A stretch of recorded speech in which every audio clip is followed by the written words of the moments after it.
Hi, welcome to Gary's Hobby Studio. In this video, I'm going to go over installing Debian 11.2 and get it set up and updated and configured and everything.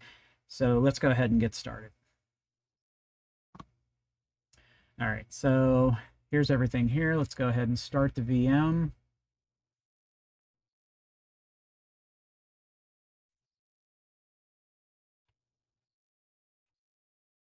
Okay, let me blow this back up since it decided to reduce it for some reason. All right, so we're going to go ahead and do number 2. Move that out of the way. Okay, so we're going to do a graphic install. Maybe.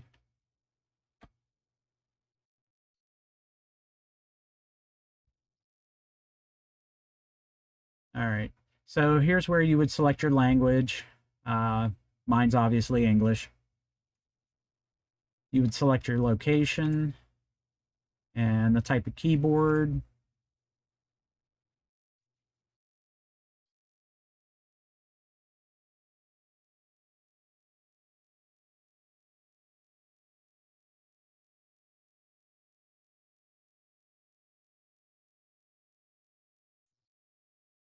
And it's detecting the network hardware, which, you know, when you set it up as a VM, you already have the network set up, because you'll see in the video that I'll link above, which is how to install Proxmox and set up your first VM. And we're going to call this Debian 11 Media Wick. Click continue. I'm not going to worry about a domain name. Then you could set up your root password.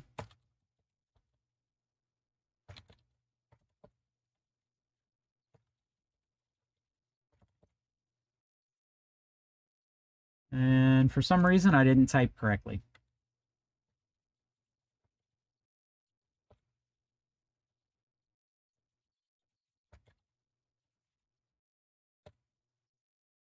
Let's try it this time. And it still hates it.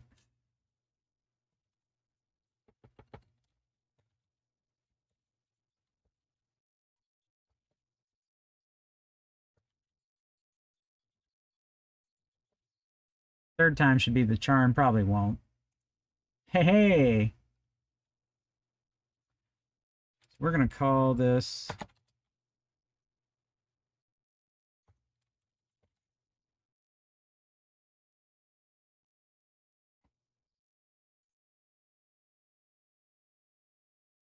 and now the password.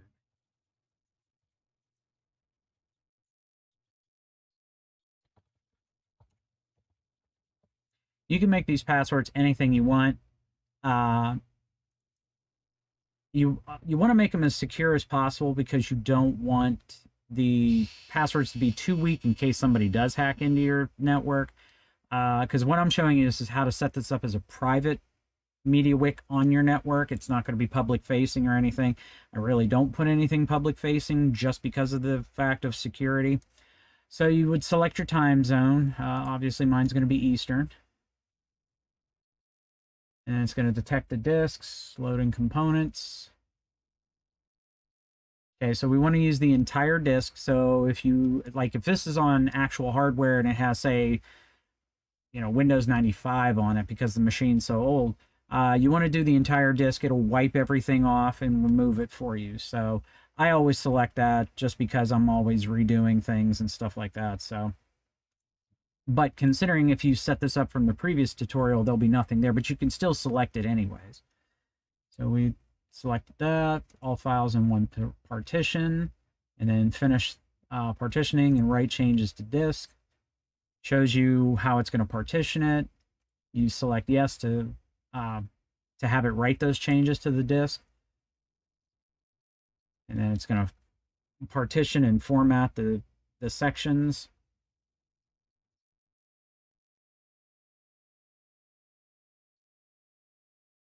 And it's installing the base system right now.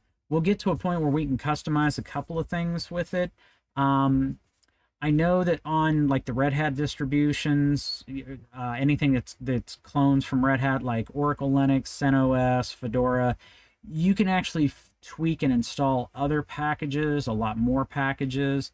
So it depends on if you want to do this or if you want to do like CentOS or Fedora or Oracle Linux, because those you can actually get and use. The Red Hat one, you got to buy licensing, and trust me, if you're doing this for at home, try to find anything free.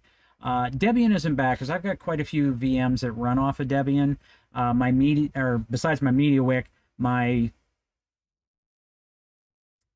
Unify host controller that controls my switches and everything in my rack, that runs on Debian. I still have a way to remote into my network from when I'm outside, like in case if my wife's home and I'm here, and I use TeamViewer. The weird thing is that once I remote into that VM and do what I do, if I close out a TeamViewer, it won't let me remote back into it for some reason. And I don't know if that's a bug in the Linux version of TeamViewer or what. So I had to set up a second one on Windows 10 to be able to remote into my network in case if I have to change anything. So it's really odd why it happened. But this takes a little bit of time. It's kind of like watching paint dry. Okay, so as you can see here, it says scanning installation media. You only have one ISO to deal with, which is just the main one. I know there's some other ones that's got some other software, which I've never used it because most of the time I'm just installing stuff through apt command. So just leave it at no and then click continue. Okay, you want to use a network mirror because this is how you'll get your updates and everything, and it'll configure it. And then there's a configuration that we have to do at the end once it's up and running. So again, you want to select your country. Here in the United States, I usually use deb.debian.org. I've never had a problem with getting any updates and stuff like that with it. If it doesn't work for you, you can always, reconfigure it with the try a different mirror. But I mean, deb.debian.org is usually pretty good. So click continue. That's only if you have a proxy server, which I don't.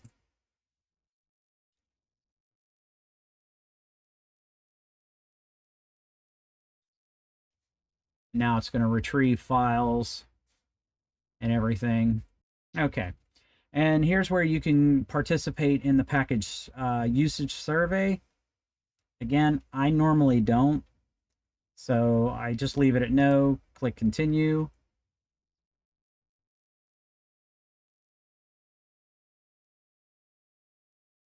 Okay, so here is where you get to select your desktop environment if you want to use it. Again, you don't have to. If you're comfortable with SSH, feel free to use that. I need to start working on that and start using it, but for right now, I'm not that good at it. I gotta read up on how to use SSH because, like I said, I'm used to graphics. I'm not used to the whole. I mean, I can do some things command line, but I do more things with the graphic interface. I'm a Windows admin at my workplace, so this is like GNOME 3 or whatever the latest thing is. It's okay. I don't like it per se. It's not something that I'm real comfortable with. I usually select matte. It's more of a Windows type look and feel, and to me it functions better and I'm able to use it better. I might play around with GNOME maybe on a spare laptop or something just to try to get used to it, but for right now, and all my servers run matte just because it's easier if I have to go in and do any kind of system administration. So I went ahead and unchecked GNOME, checked matte, click continue. Okay, and here is where we install the grub bootloader so that it'll start up. So you just leave it at yes and click continue. It says enter device manually. Now, if you're doing this from a flash drive, you'll see it here. You want to make sure you select the disk that's in the machine, which, considering it'll say QEMU if you're using Proxmox, you want to select that. Or it might say something else if it's like an actual physical drive. I don't remember anything off the top of my head, but you would select the boot device, click continue, it'll install it. And typically, as long as it says SDA, that's your primary C drive in Windows. As long as you see that it's installing it there, you're good to go. If you see where it's like B or anything, you might want to look because it might have went to a drive that you didn't want it to do.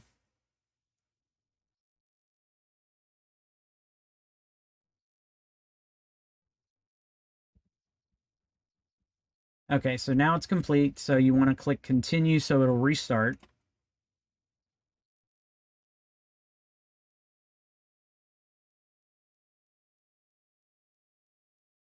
And you can always press escape to if you want to change anything. You should get this screen if everything went well. And if you give it a couple of seconds, it'll start booting up all on its own.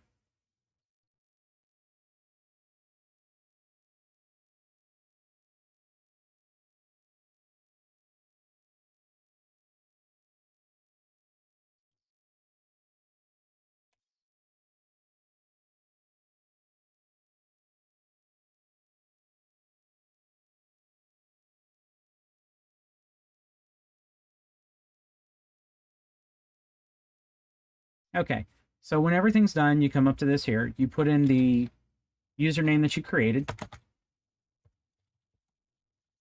and then the password.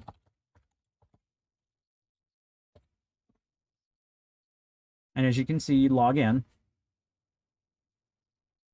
And then you should come to the desktop here.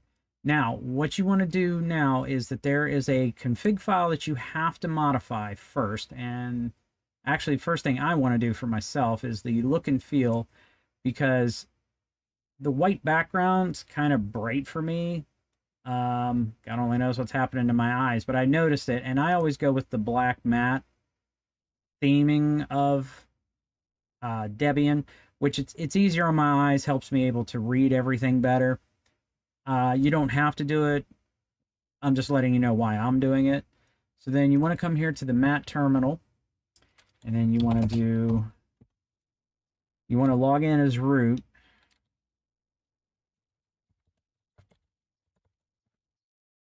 And I typed the password in wrong because it's going to fail.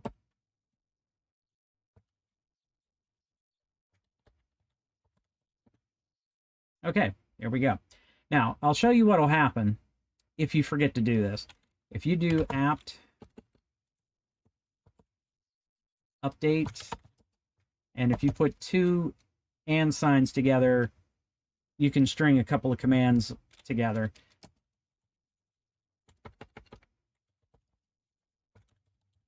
Okay, what's going to happen is that the first thing it's going to look at is right here. It's going to go to the CD-ROM, which you don't want to do that. Now, you're probably thinking that, hey, we configured an online access, and yeah, we did. Here's why. You type in nano, etc apt sources dot list. Okay, and as you can see here, it commented out the original one and rewrote it here. Now, I understand that it needs it to a degree, but here's everything else here that we configured when we did the deb.debian.org, when you configured the network. And also here, too, is where you can add other repositories for different things. Like if you use TeamViewer, you got to add that. If you do Unify host the Unify controller software, you'll have to add its thing here. I did a video on that a while ago, installing it on Debian, and I ran into a couple of problems because they changed a few things. So what you want to do to fix it so that you can get the updates and everything is you need to do Shift 3 and then space, and now you just commented it out, so it's not going to be active at all. These will be active now because of the fact that they're these colors. I don't know why they make them this way, but that's the way Nano points it out. So then you want to do is hit Control X, save buffer, yes, source list, and then now you've modified it. Now when we do it,